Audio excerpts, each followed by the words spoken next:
რეალობის ტრანსერფინგი. ავტორი ვადიმ ზელანდი.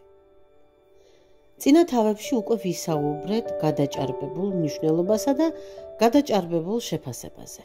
ოცნებები არ სრულდება და სურვილები არ ხდება.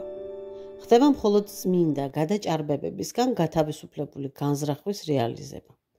გავმეორდები და მარტივად ავხსნი, რას ვგულისხმობ. პირველ რიგში მე თავად უნდა ვიყო გაწონასწორებული საკუთარი თავის გადაჭარბებული შეფასებებისგან. დაბალი თვით შეფასება ან ზიაღმატებული შეხედულება საკუთარ პერსონაზე ორივე ერთნაირად გადაჭარბებაა. ორივე ერთნაირად გადაჭარბებულ პოტენციალს ქმნის, რაც თანასწორობის ძალებით განქარდება.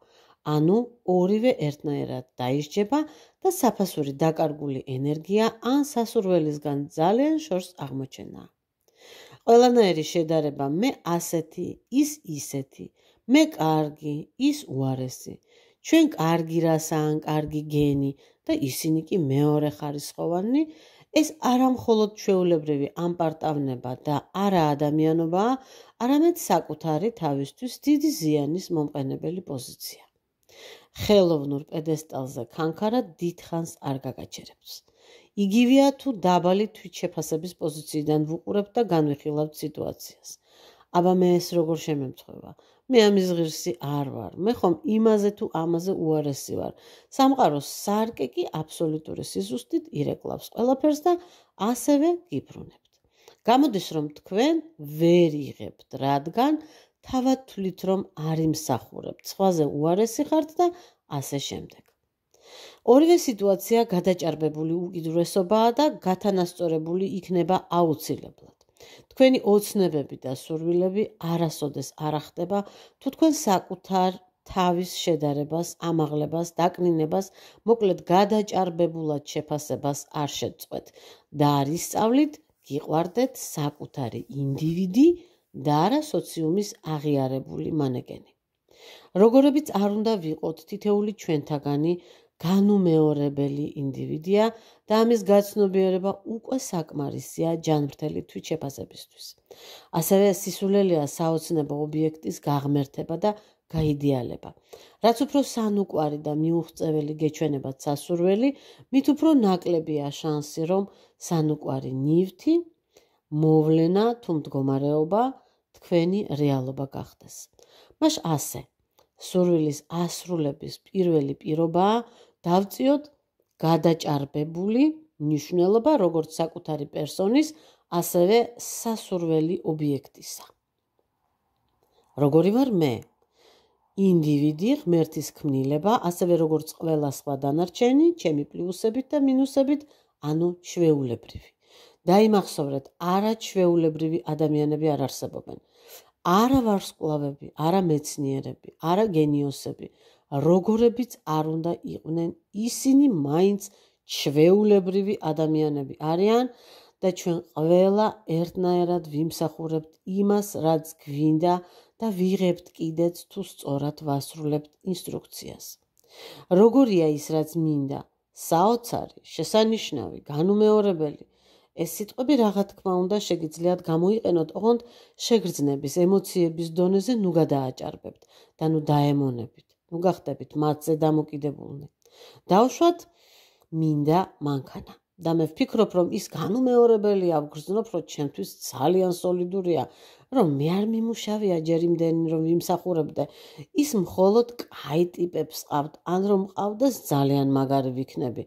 არა და როგორიც არ უნდა იყოს, ეს ჩვეულებრივი მანქანაა. 4 ბორბალზე დადის, საწვავი ჭირდება.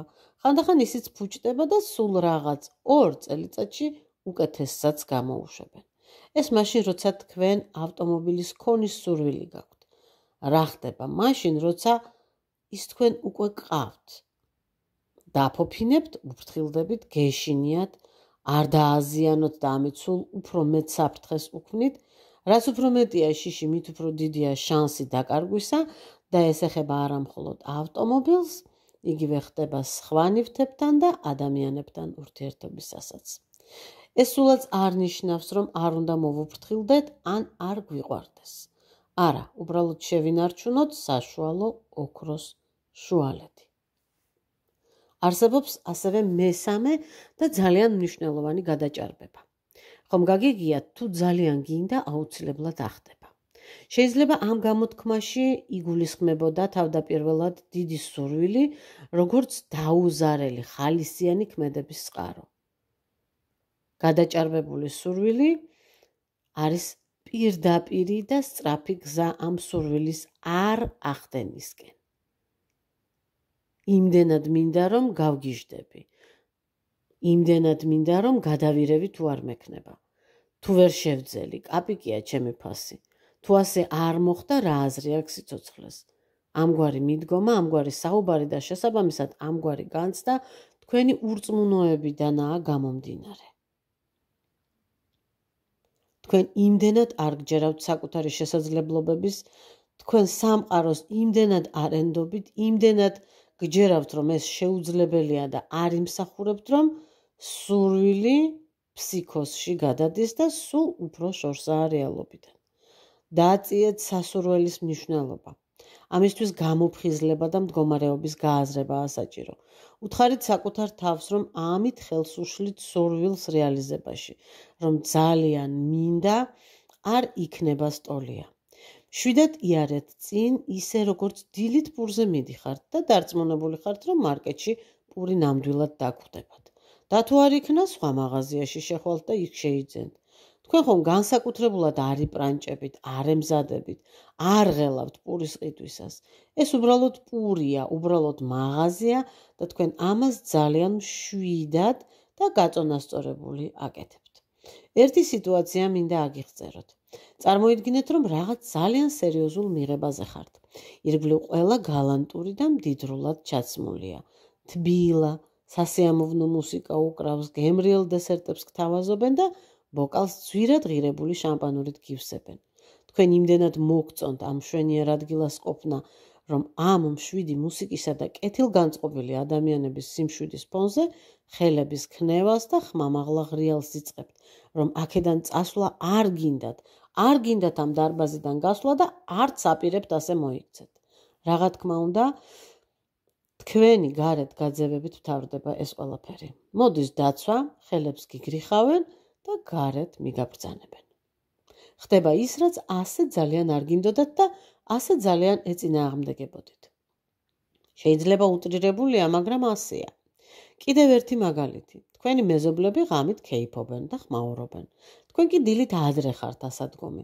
უტაქტობაა გეთანხმებით ასე მეზობლის შეწუხება, მაგრამ რაც უფრო მეტად გაღიზიანდებით, რაც უფრო მეტად გულთან ახლოს მიიტანთ ამ საქციელს, მით უფრო დიდხანს გაგრძელდება ლხინი, კედლის მიღმა. არ მიაქციოთ ყურადღება, იხუმრეთ ამ თემაზე და ხმაურიანი მეზობლები სულ უფრო იშვიათად შეგაწუხებენ. თქვენ საშინაო დავალებად, მომდევნო თავამდე, საკუთარ თავში გადაჭარბებული შეფასებების და მნიშვნელობების მინიჭებების აღმოჩენა გექნებათ. გაიხსენეთ, სად გადააჭარბეთ და რა შედეგი მიიღეთ. ვიდეოს ქვემოთ მოკლედ დაწერეთ თქვენეული გადაჭარბებების შესახებ.